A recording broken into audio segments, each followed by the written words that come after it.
Dhupguri college পাড়া থেকে মহিলা মহাবিদ্যালয়গামী ভূতপাড়া পর্যন্ত যাওয়ার প্রায় ৪ কিলোমিটার রাস্তা দীর্ঘদিন বেহাল। মন্ত্রী সহ একাধিকবার প্রশাসনের বিভিন্ন মহলে জানিয়েও হয়নি সমস্যার সমাধান। বাধ্য হয়ে প্রায় শতাধিক গ্রামবাসী একত্রিত হয়ে রাস্তা সংস্কারের দাবিতে ধূপগুড়ি থেকে ফালাকাটাগামী জাতীয় সড়ক অবরোধ করে বিক্ষোভ দেখায়। দীর্ঘক্ষণ ধরে চলে বিক্ষোভ এবং পথ অবরোধ। খবর পেয়ে ঘটনাস্থলে পৌঁছায় ধূপগুড়ি থানা বিরাট পুলিশ বাহিনী। পুলিশকে দেখে ক্ষোভ উগরে দেয় বিক্ষোভকারীরা। দীর্ঘক্ষণ অবরোধের জেরে জাতীয় সড়কের দুধারে দীর্ঘ যানজটের সৃষ্টি হয়েছে। অভিযোগ, প্রশাসনিক আধিকারিকদের জানানোর পরেও হয়নি কাজ। সেজন্য ভোটপাড়া সহ এলাকার সমস্ত গ্রামবাসী একত্রিত হয়ে রাস্তা সংস্কারের দাবিতে হাতে প্ল্যাকার্ড নিয়ে পথ অবরোধে সামিল হয়। প্রায় ৩০ মিনিট ধরে চলে অবরোধ। পরবর্তীতে পুলিশের হস্তক্ষেপে অবরোধ তুলে নেয় বিক্ষোভকারীরা। Get ready to celebrate the biggest New Year party at Kurimoho Royals with unforgettable night of music, dance and celebration. For more information, call us at 99326 22228 or 03582 222 555.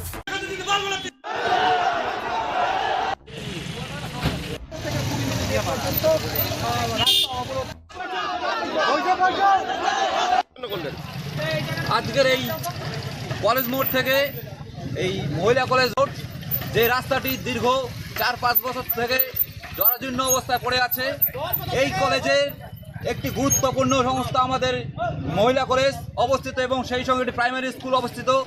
আজকে দীর্ঘদিন থেকে এই রাস্তা দুর্দশার জন্য কোনো টোটো, কোনো ছোটো গাড়ি এই রাস্তা দিয়ে যেতে চায় না, বর্ধিত ভাড়া দাবি করে। তার জন্য আজকে কলেজ স্টুডেন্টরা এই কলেজ রাস্তায় যেতে পারছে না। আমরা এই নাগরিক সমাজের পক্ষ থেকে দীর্ঘদিন থেকে কয়েকবার আমরা প্রশাসনের কাছে দাবি জানিয়েছি রাস্তার জন্য, সংস্কার করার জন্য, কিন্তু প্রশাসন দীর্ঘদিন যাবৎ আমাদের দাবি থেকে বিরত থেকেছে।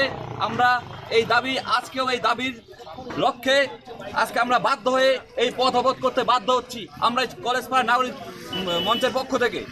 নাম আমাদের এই ঘটা হচ্ছে দীর্ঘদিন থেকে ভোটপাড়া মোড় থেকে ধূপগুড়ি কলেজ পর্যন্ত দীর্ঘদিন থেকে বেহাল অবস্থা। এই রাস্তা মেরামতের জন্য আমাদের এই যাতে মেরামত হয় দ্রুত, তার জন্য আজকের এই পথ অবরোধের আমরা একটা ব্যবস্থা গ্রহণ করেছি। কোন জায়গায় পথ অবরোধ করছে? পথ অবরোধ করব আমরা জাতীয় সড়ক।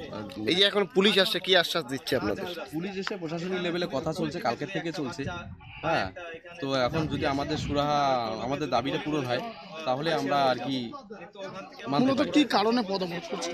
মূলত হচ্ছে রাস্তাটা দীর্ঘদিন থেকে বেহাল অবস্থা। ভোটপাড়া মোড় থেকে সুকান্ত কলেজ অবধি ৪ কিলোমিটার রাস্তা খুব খারাপ অবস্থা।